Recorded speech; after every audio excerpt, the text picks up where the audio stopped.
엔탈피와 엔트로피의 공존과 대립, 깁스 자유에너지.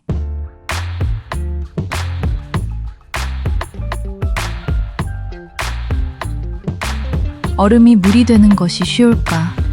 아니면 물이 얼음이 되는 것이 쉬울까? 이러한 질문에는 당연히 전자인 얼음이 물이 되는 것이 더 쉽다고 할 것입니다.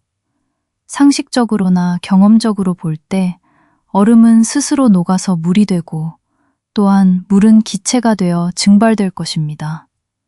이것을 과학적으로 설명하면 자연은 엔트로피가 증가하는 방향인 무질서한 방향으로 흘러간다는 것입니다. 즉, 무질서도 엔트로피가 증가하는 양수 플러스인 방향으로 가는 것이 연력학적으로 훨씬 자발적이기 때문입니다.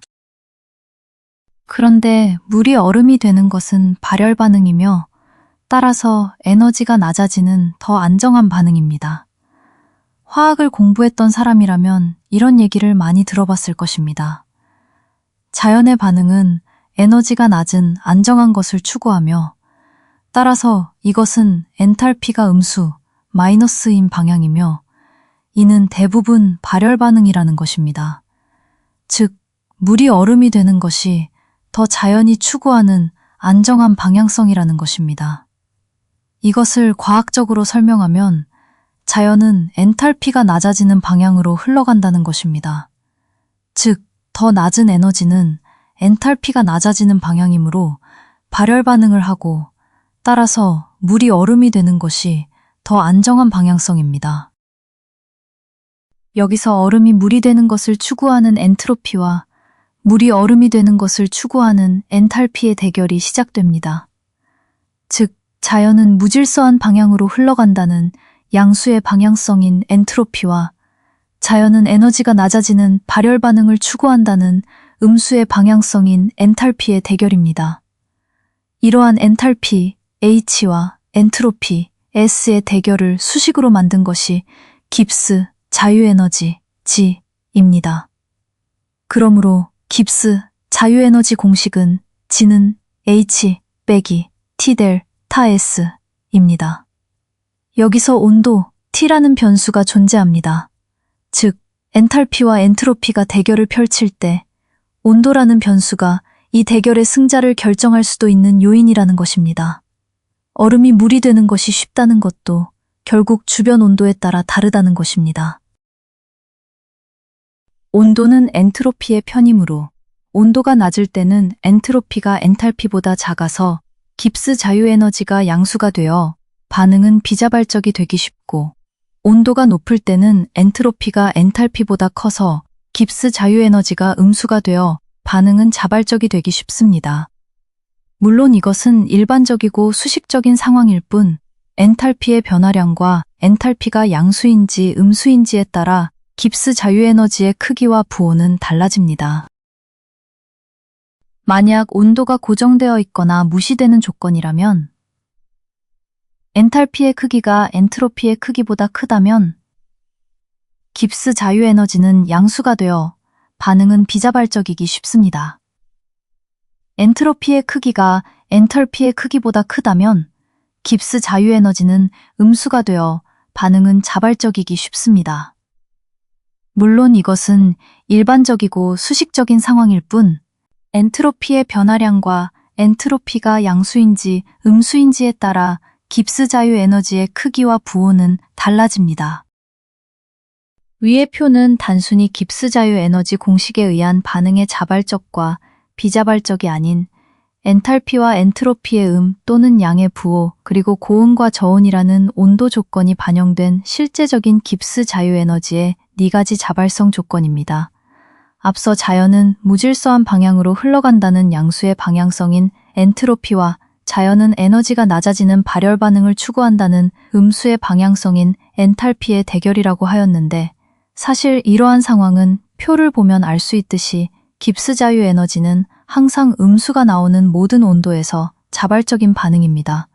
반대로 자연은 질서한 방향으로 흘러간다는 음수의 방향성인 엔트로피와 자연은 에너지가 높아지는 흡열 반응을 추구한다는 양수의 방향성이 만나면 표를 보면 알 수 있듯이 깁스 자유 에너지는 항상 양수가 나오는 모든 온도에서 비자발적인 반응입니다.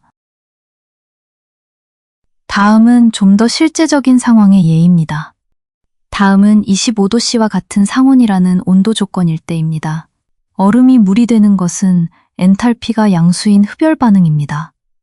그러나 상온에서는 절대 온도가 높으므로 이것이 엔트로피와 곱해지면 무질서한 방향인 엔트로피 양수에 의한 음수 T델타 S가 되어 엔탈피의 양수값보다 더 크게 됩니다. 이때 깁스 자유 에너지는 음수가 되어 반응은 자발적이게 됩니다. 다음은 마이너스 10도씨와 같은 영하라는 온도 조건일 때입니다.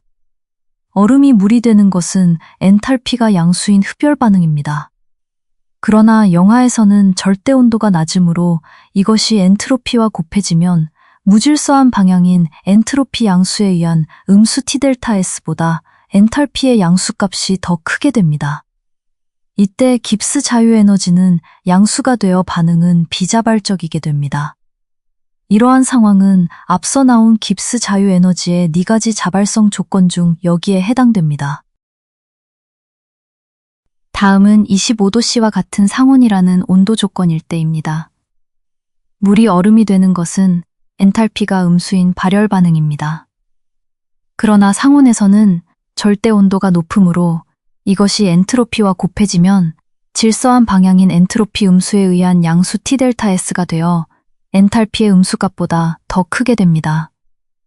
이때 깁스 자유 에너지는 양수가 되어 반응은 비자발적이게 됩니다.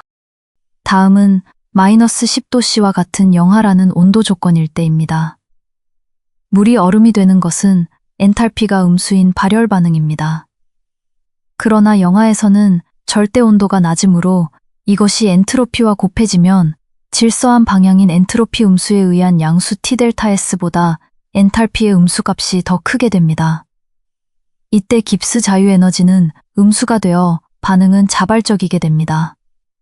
이러한 상황은 앞서 나온 깁스 자유 에너지의 4가지 자발성 조건 중 여기에 해당됩니다. 얼음이 물이 되는 것은 엔트로피가 양수이지만 물이 얼음이 되는 것은 엔트로피가 음수가 됩니다. 물리학의 연력학에서 엔트로피가 음수가 되는 것은 있을 수 없지만 화학과 같은 특정계의 엔트로피는 음수가 될 수 있습니다. 그러므로 얼음이 물이 되는 것은 단단히 붙잡혀 있던 물 분자들이 풀려나서 자유롭게 움직임으로 무질서도가 증가합니다. 따라서 엔트로피 변화량 델타 S는 양수입니다. 반대로 물이 얼음이 되는 것은 자유롭게 움직이던 물 분자들이 규칙적인 격자 구조 안에 묶이므로 무질서도가 감소합니다.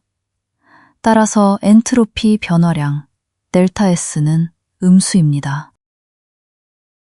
이처럼 엔트로피 변화량 델타 S가 음수가 되는 경우는 다음과 같습니다. 물이 얼음이 되듯이 기체가 액체나 고체로 변할 때입니다. 예를 들면 수증기 응축입니다. 분자의 수가 적어질 때입니다. 예를 들면 질소와 수소가 반응하여 암모니아가 될 때입니다. 용해 과정에서 이온들이 규칙적으로 배열될 때입니다. 예를 들면 수화가 있습니다. 이처럼 개의 무질서도가 감소하여 엔트로피가 감소하면 음수값을 가집니다. 깁스 자유 에너지는 반응의 자발성을 알려줍니다. 즉, 깁스 자유 에너지가 음수이면 자발적, 0이면 평형 상태, 양수이면 비자발적입니다. 이때 엔탈피와 엔트로피의 상대적 크기에 의해 깁스 자유 에너지의 크기와 부호가 결정됩니다. 다만 엔탈피의 부호, 온도의 크기, 엔트로피의 부호에 따라 다양한 변수가 발생하므로 이러한 다양한 상황까지 고려해야 합니다.